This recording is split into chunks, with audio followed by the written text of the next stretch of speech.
করি যে রাষ্ট্র আমাদেরকে ন্যায় বিচার দেবে, এটাই তো গণতন্ত্র। বিচার তো করার মালিক আল্লাহ। এই অথর্ব প্রশাসন, বাংলাদেশের সরকারি যে চেন অফ কমান্ড, আমি ধিক্কার জানাই এই চেন অফ কমান্ডের। তারা একটা আস্তাকুড়ে পরিণত হয়েছে। সত্যটা জানতে চাই, বিচার আল্লাহর কাছে দিলাম।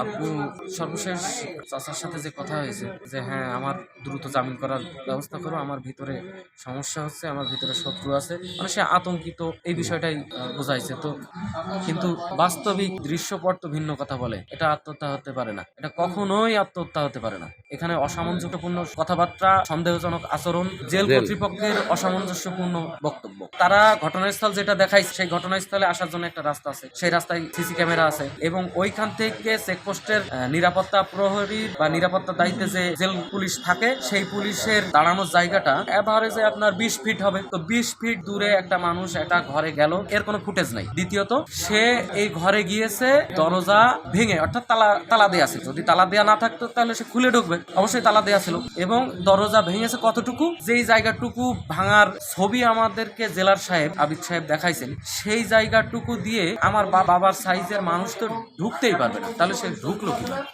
এবং তিনি জেল পুলিশ বলতেছে যে সে আসরের নামাজ পড়ছে। আসরের নামাজ ভিতরে পড়ানো হয়, নামাজের পরে এক্সট্রা কোনো টাইম থাকে না গণনার জন্য। নামাজ এবং গণনা এটা এট এ টাইমে হয়, নামাজটা শেষ হয়ে যায়, গণনাটা হয়। নামাজ পড়ার পরে সে ওই তার সেল থেকে এত দূরে আসলো, এসে সেইখানে ভেঙে এত সংকুচিত একটা জায়গা দিয়ে সে কি বায়বীয় পদার্থ যে সে হাওয়ার মধ্যে দিয়ে ঢুকে গেল।